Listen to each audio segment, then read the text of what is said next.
Oi, meu nome é Camila e hoje a gente vai conversar sobre... Cadê o livro, gente?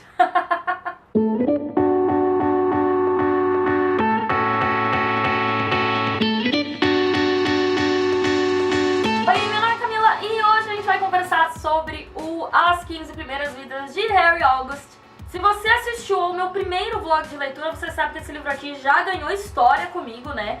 Mas eu não vou contar o que aconteceu, vão lá, vejam o vídeo. E esse livro aqui conta a história do Harry August, que nasceu no dia do Ano Novo de 1919, no banheiro de uma estação de trem, numa cidadezinha no norte da Inglaterra, chamada Berwick-upon-Tweed, que, se eu não me engano, é a última cidade antes de você cruzar pela fronteira da Escócia. Eu sei disso porque eu já passei 2 vezes por essa cidade, e quando a gente vê, né, um lugar que a gente conhece escrito num livro, sempre dá um "ai, eu conheço", enfim, fiquei feliz. Seja como for, ele nasce lá e ele acaba sendo adotado por um casal que trabalha numa mansão, isso também no norte da Inglaterra.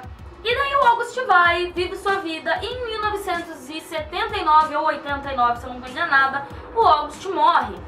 Só que quando ele morre, ele acorda de novo no começo da vida dele, lá em 1919, no banheiro de uma estação de trem. Então a história aqui é sobre o August, que cada vez que morre, volta no começo da vida. E ainda que ele tenha tomado decisões diferentes em cada uma das vidas, tudo é zerado quando ele volta na estaca zero. E a história aí realmente começa quando, na 11ª vida dele, ele tá morrendo num hospital na Alemanha, e surge uma menininha, uma criança, e fala pra ele: "Eu quase te perdi, Dr. August. O mundo tá acabando de novo, não tem nada que a gente possa fazer pra impedir, e agora é com você." Essa mensagem tá sendo passada ao longo dos anos aí, do futuro, e enfim, se vire com essa informação. Como que essa mensagem é passada? Acontece que existe um clube chamado Clube Cronos, a gente vai descobrindo isso um pouco mais pra frente no livro, que é composto desses tipo de gente que toda vez que morre volta, né, a estaca zero. Então eles conseguem passar realmente informações ao longo do tempo, porque eu, que nasci em 1994, posso passar uma informação pra alguém que estivesse morrendo em 1994 e que tivesse nascido em 1919, e por aí vai. Assim como eu, quando estiver morrendo, espero que daqui a um bom tempo, alguém que é criança, né, pode me passar uma mensagem, enfim, 1994 de novo, eu saberia. Tá ficando confuso, eu sei.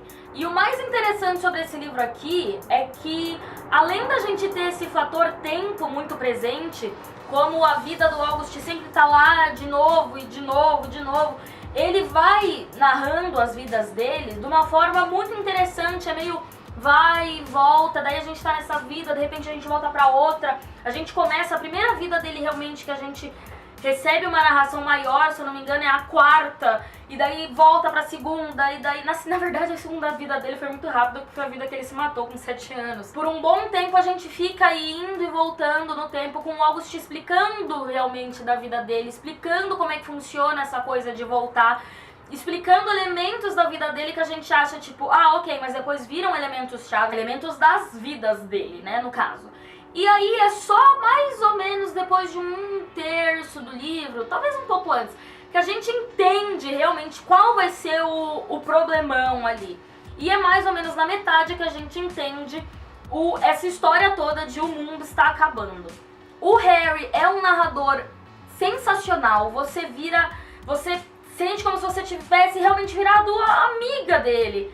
Ele conversa com você, ele tem um senso de humor bem sutil ali, um pouco ácido, um pouco escondido, mas que tá lá.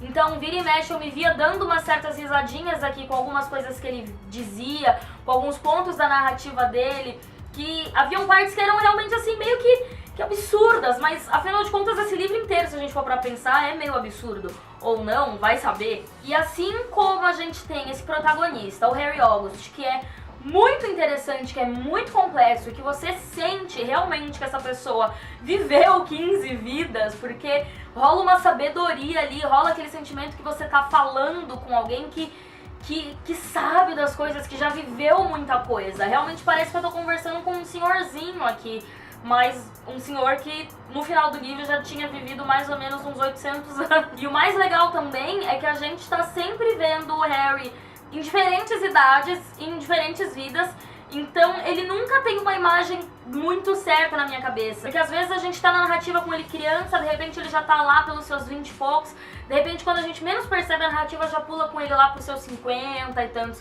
Mas eu acho que o que a gente mais vê é ele ali entre os 25 e os 35, então é mais ou menos essa imagem que eu tenho na minha cabeça. Mas não era nem isso que eu ia falar. O que eu ia falar é que ao mesmo tempo que a gente tem um protagonista muito forte, muito interessante, a gente também tem um vilão muitíssimo bem construído. Eu acho que vilões são mais difíceis de se escrever bem do que protagonistas, do que heróis, do que mocinhos, whatever.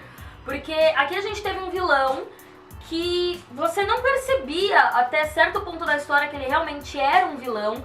E até que depois que você percebia, você e até mesmo o Harry, às vezes tinha um segundo pensamento sobre ele.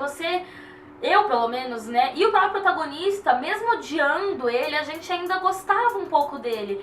E no final, quando o ódio, o desprezo que o Harry tinha por ele, assim, chegou no ápice, eu achei que eu também iria, enfim, detestar, querer que ele morresse, assim, odiar com todas as forças do vilão. E no final, eu acabei não odiando ele tanto assim.